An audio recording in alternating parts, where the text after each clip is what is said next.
Baik, bismillahirrahmanirrahim. Assalamualaikum warahmatullahi wabarakatuh. Metodologi hukum Islam. Filsafat hukum tata negara oleh Pak Hervin Yoki Pradikta MHI. Pertemuan 9. Objek dan subjek hukum Islam.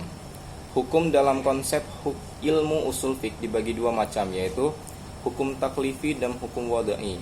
Secara terminologi, hukum adalah kitab Allah yang berhubungan dengan perbuatan mukallaf dalam bentuk al-iqtida, at-takhyir, dan al-wada'i. Yang dimaksud dalam kitab dalam firman Allah yang berupa perintah-perintah atau larangan-larangan. Johaya S. Praja menyebut kitab sebagai al-mukhattabih, yakni produk dari kitab yang berupa perbuatan hukum. Johaya S. Praja juga mengatakan bahwa yang dimaksud dengan al-iqtida, imperatif, ialah tuntutan untuk melakukan sesuatu perbuatan atau untuk tidak melakukan sesuatu perbuatan.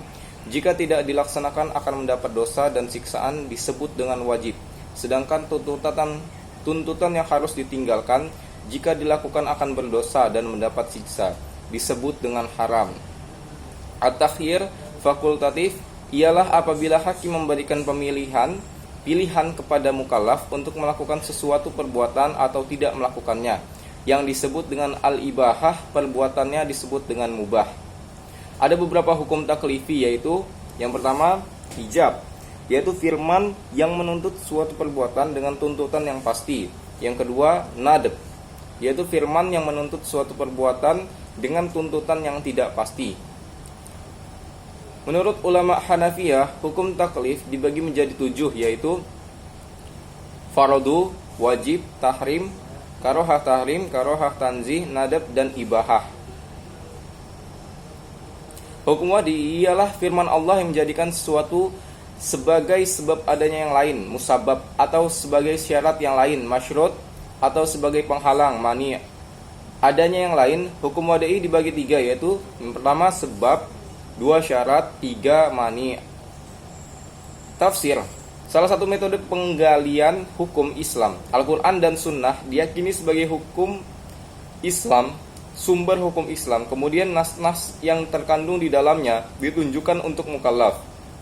Al-Quran sebagai sumber hukum Islam, ada kalanya ayat-ayat tersebut saling menafsirkan karena adanya munasabah al-ayat.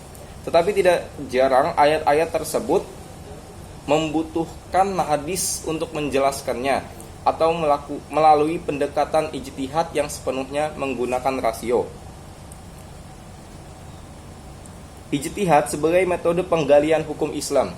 Ijtihad berasal dari kata jahda, artinya al-mayaqqah, sulit, berat, susah, atau sukar. Menurut Rahmat Syafi'i, secara etimologis, kata ijtihad berarti kesulitan dan kesusahan. Al-masyaqqah juga diartikan dengan kesanggupan dan kemampuan at-taqat. Kata juhda yang selanjutnya menjadi ijtihad diartikan sebagai pekerjaan yang dilakukan dengan sungguh-sungguh dan mengerahkan semua tenaga. Ijtihad ialah usaha maksimal untuk mendapatkan sesuatu. Jika tidak sungguh-sungguh tidak dapat disebut ijtihad, melainkan takfir, berpikir biasa dan sederhana. Sekian dan terima kasih. Wassalamualaikum warahmatullahi wabarakatuh.